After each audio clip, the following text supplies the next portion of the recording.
কীট পতঙ্গ পশু পক্ষী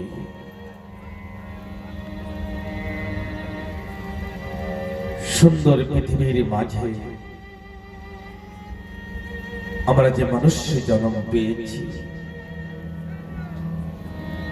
রাধারানীর কৃপায় আর মাতা পিতার করুণায় মনুষ্য জন্ম দুর্লভ জন্ম আর পাবো কিনা জানি না। 84 লক্ষ জনি ভেদ করার পরে মনুষ্য জন্ম আমার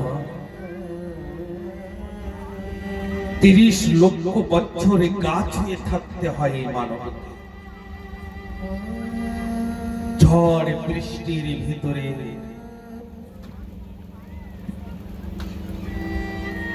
রোদ্দুরে সব জায়গায়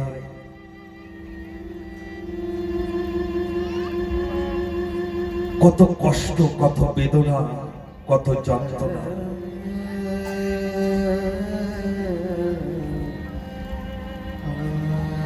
ওই গাছ হয়ে এক জায়গায় দাঁড়িয়ে দাঁড়িয়ে কাঁদতে হয়, হে ঠাকুর, হে গোবিন্দ, আমাকে মনুষ্য জন্ম দাও।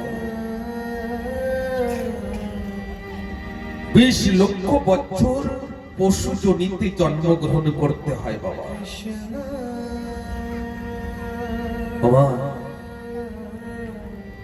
জঙ্গলের ভিতরে, বনের ভিতরে কত কষ্ট, আহারের কষ্ট, নিদ্রার কষ্ট, ঝড় বৃষ্টির ভিতরে ওই ঠাকুরের কাছে প্রার্থনা করতে থাকেন পশু জীব, হে ঠাকুর, আমাকে মনুষ্য জন্ম দাও। মা,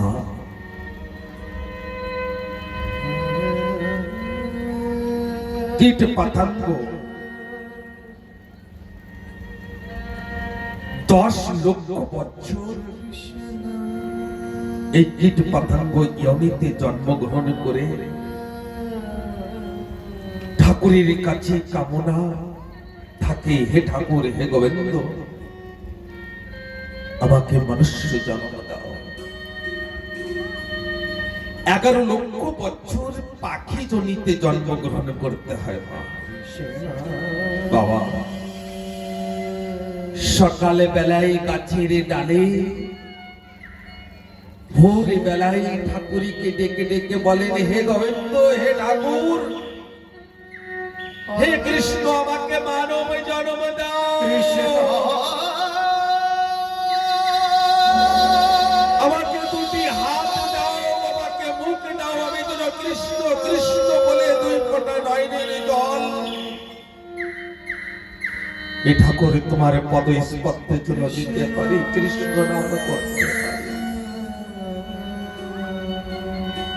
আমরা সবকিছু পেয়েও, মানব জন্ম পেয়েও আমরা ভোর বেলায় ঘুমাতে থাকি, ঘুমাতেই থাকি।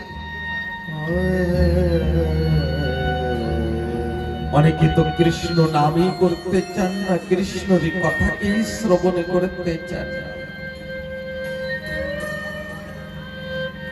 4 লক্ষ বছর মনুষ্য জন্ম কৃষ্ণ, এই 4 বার মানব জন্মে যদি ভালো সৎকর্ম করতে পারি তাহলে জন্ম মৃত্যুর চক্রের ভিতরে আর পড়তে হয় না।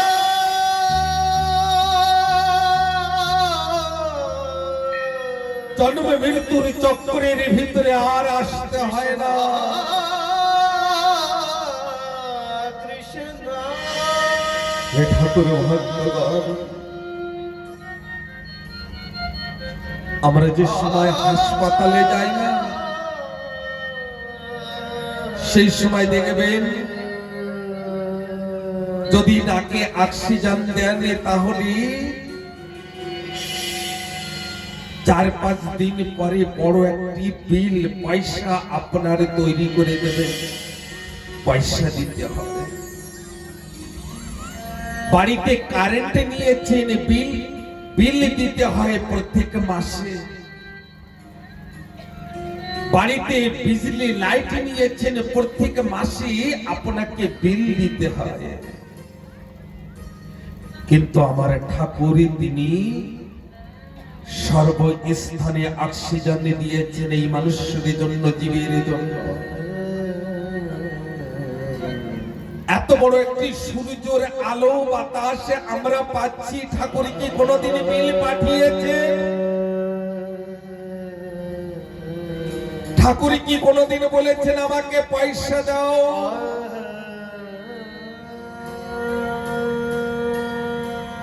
ঠাকুর কি বলেছেন?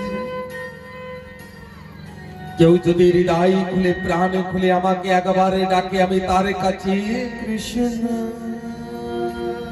সেই ঠাকুর ভক্তের জন্য আমি দুই হাত আগে বাড়িয়ে দাঁড়িয়ে থাকি আমার ভক্তের জন্য।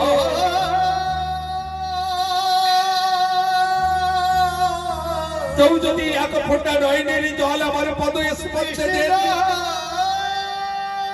আমি সেই ভক্তকে নিজের মধ্যে জড়িয়ে ধরি, সেই ভক্তকে আমার আপন করে নিই, সেই ভক্তকে আমি আপন করে নিই। বাবা ধ্যান দেবেন, জানাদের 20-35 বছর বয়স না, তান্ডা বলেন যে ঠাকুর আবার মানুষ জন্ম যদি হয় তাহলে টাটা বিল্লার বাড়িতে জন্ম দেবে। আর জানাদের 50-55 বছর বয়স হয়েছে, তান্ডা কি বলেন জানেন? হে কৃষ্ণ, আর যেন মানব জন্ম না হয়। হে ঠাকুর, আমার জন্য আর মানব জন্ম না হয়, আমার জন্য আর মানব জন্ম না হয়।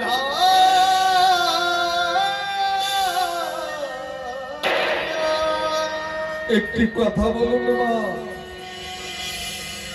এই জগতে যাকে যাকে ভালোবেসেছেন সেই কি কষ্ট দিয়েছেন? যদি আপনাকে কেউ একটু সুখ দিয়ে থাকেন আমাকে বলুন। কেউ সুখ দেননি, যাকে যাকে ভালোবেসেছেন সেই কষ্ট দিয়েছে।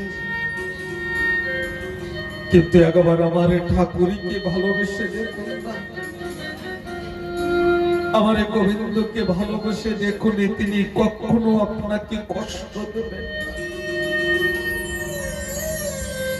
ওরে জীবনে যখন যখন কষ্ট আসে আমার গোবিন্দ তিনি নিবারণ করেন।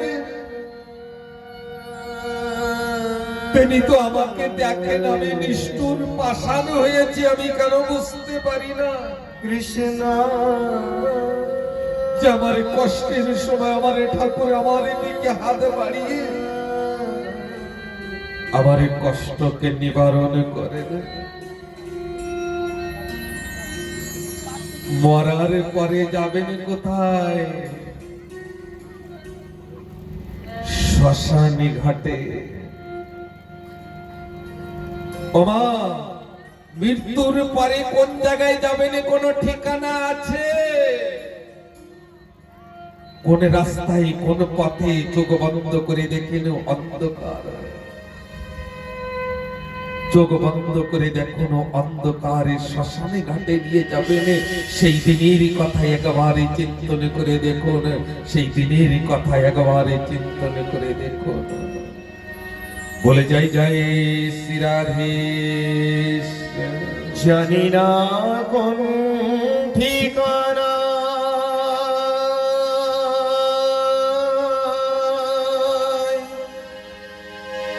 যাব গো মরণ হলে। হরি বল হরি বল। যাব গো মরণ হলে।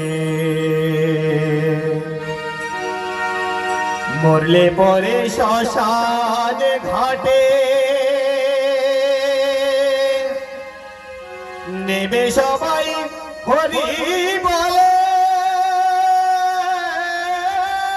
দেবে সবাই, হরি বলে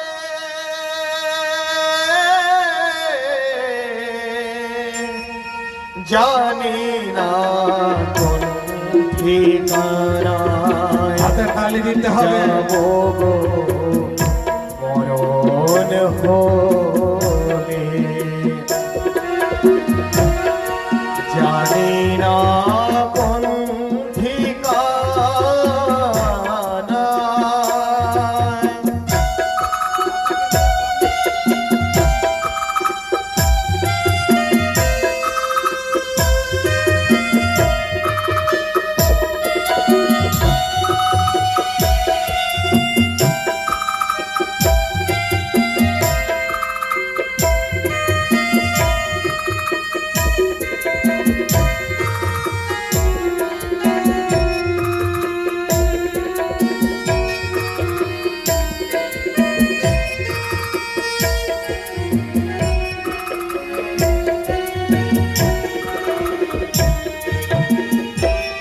যাই যে বইয়ের পারের বেলা, সঙ্গে হলে ভবের খেলা গো।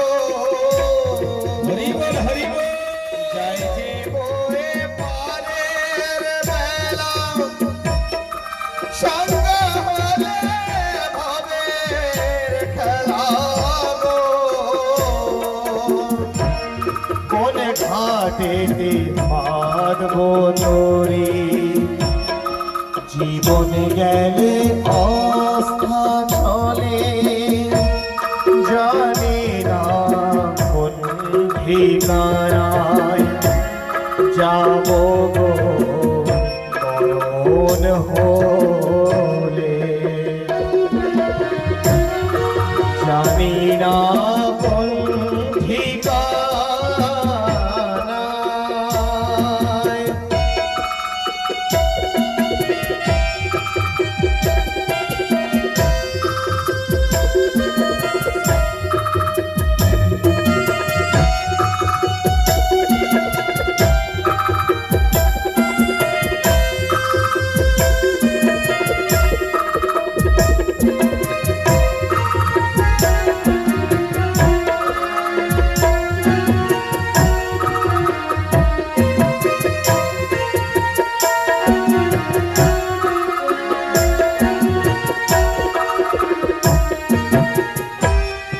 এই সংসারে কি চাইলাম, কি পেলাম আর কি হারালাম গো।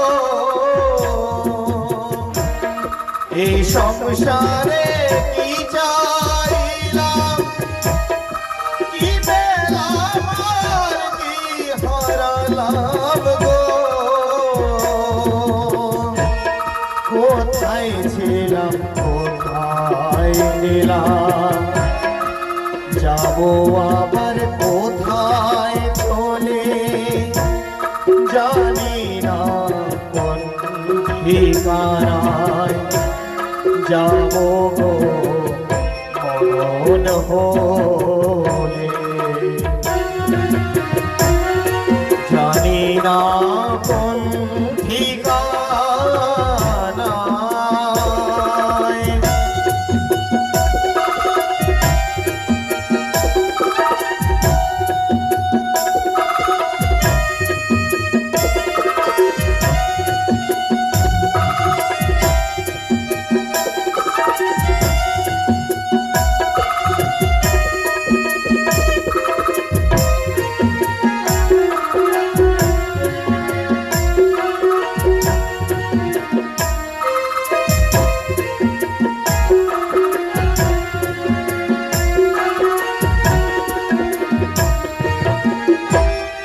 এদিন অরবিন্দ বলে জীবন আমার যায় বিফলে গো। এদিন অরবিন্দ বলে জীবন আমার যায় বিফলে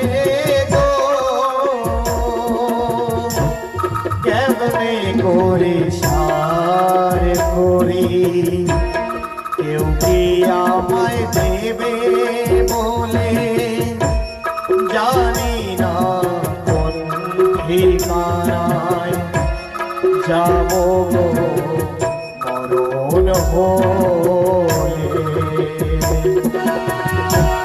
মরলে পরে শ্মশান ঘাটে নেবে সবাই হরি বলে দেবে সবাই হরি বলে জানি না কোন ঠিকানায় যাব মরণ হলে